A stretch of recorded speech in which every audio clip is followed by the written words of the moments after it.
Ini di Riyadh ini sudah masyhur ceritanya nih. Antara seorang ibu dengan seorang TKW dari Indonesia. Ada satu ibu sudah divonis di Saudi. Operasi kanker dia terakhir sebulan lagi. Kalau tidak berhasil, dianggap sudah mati dari sisi medis. Ini keberhasilannya kecil sekali, 10%. 90% mati orang ini. Sebulan lagi menurut ilmu medis. 3 hari setelah divonis begitu sama dokter, sebulan lagi operasi terakhir, datang pembantunya dari Indonesia. Seminggu pembantu itu kerja, bagus sekali kerjanya. Masya Allah bersihin rumah, masak segala. Tuan rumahnya ini senang. Tapi selama dia kerja seminggu, ada satu perilaku TKW ini, pembantu ini, yang selalu membuat tuannya mau nanya sama dia tapi nggak enak. Akhirnya setelah seminggu itu ditanya, ternyata dia kalau siang hari, habis selesaikan kerjaan semua, habis siapin makan, dia masuk kamar mandi, lama di kamar mandi pembantu ini. Nggak tahu buat apa gitu. Pas dia keluar dari kamar mandi, setelah seminggu ditanya sama majikannya, maaf saya mau tanya, kenapa kamu ini setiap masuk kamar mandi, lama, ngapain gitu kan. Langsung nangis tiba-tiba TKW itu menangis, pembantu itu menangis. Dia tanya kenapa kamu nangis, dia bilang ceritanya begini sebenarnya.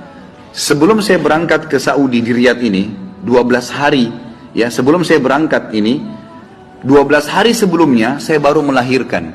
Dan saya punya bayi di Indonesia. Saya lagi susuin. Nah saya tinggalkan karena keadaan ekonomi. Terpaksa saya tinggalkan. Visa sudah keluar, saya melahirkan, saya berangkat. Nah saya masuk kamar mandi ini, saya keluarin air susu saya. Karena kalau tidak payudara saya sakit. Coba. Kalau antum dengar keluhan seperti ini dari pegawai, dari staf, dari orang, apa yang antum lakukan? Perhatikan perilakunya muslimah ini, ya. Majikannya buat apa? Ini ternyata menjadi penyebab, penyakitnya hilang. Apa yang dia buat? Dia bilang, baiklah. Sambil dia nangis, dia dengar ceritanya, dia bilang, baiklah. Dia masuk, gajinya itu 800 rial per bulan. Tuannya ini, kebetulan punya duit di rumahnya, diambil dikali 24 bulan, 2 tahun. Ini kurang lebih ya, sekitar 20.000 rial sekian, 50 juta rupiah. Dikasih pembantunya, ini uang kamu ambil. Besok saya belikan kamu tiket pulang ke Indonesia. Anggap kau sudah kerja 2 tahun. Pembantunya bilang, nggak apa-apa. Dia bilang, nggak apa-apa. Anak kau lebih penting daripada saya. Urus anakmu, nggak apa-apa. Terus ada pembantunya, baiklah kalau begitu terima kasih. Kata tuannya, kalau memang majikannya bilang, kalau seandainya 2 tahun kemudian habis nyusuin, kamu terfikir kembali, ini nomor HP saya, dikasih, pulanglah. Pembantu kita sudah selesai nih, TKW sudah pulang Indonesia. Kita sekarang berhubungan dengan kisah ibu ini. Apa kata dia? Semenjak pembantu itu berangkat, mulai hari itu setiap hari saya menangis. Menangisnya bukan karena sedih penyakit saya merasa terharu, susah menggambarkannya, terharu betul dan bersyukur kepada Allah. Bagaimana Allah membukakan pintu itu buat saya.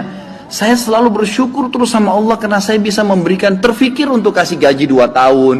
Mungkin kalau terjadi pada kita bilang, baiklah kamu pulang aja minimal. Pernah nggak antum terfikir kasih gajinya lengkap semua? Gitu kan? Dia bilang, saya terharu kenapa saya bisa lakukan itu. Dan saya selalu bersyukur sama Allah, saya bisa lakukan sementara memang ini ada vonis mati dekat lagi secara medis gitu kan. Dia bilang tiap hari saya menangis. Dan setiap kali saya menangis, saya merasa ada satu kepuasan dan keadaan saya lebih baik.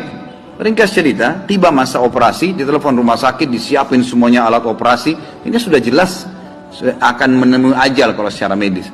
Tiba di rumah sakit, dicek sebelum operasi, dokternya duduk setelah cek di kursi lalu bertanya, kamu berobat kemana sebulan ini? Kata ibunya, saya nggak berobat kemana-mana. Kamu tahu nggak, kanker kamu nggak ada, sedikit pun nggak ada, akarnya nggak ada, sembuh total, nggak mungkin terjadi secara medis. Ibu itu tersenyum lalu mengatakan, kalau betul apa yang dokter ucapkan, itu karena sedekah saya. Diceritain sama dia ceritanya, begini.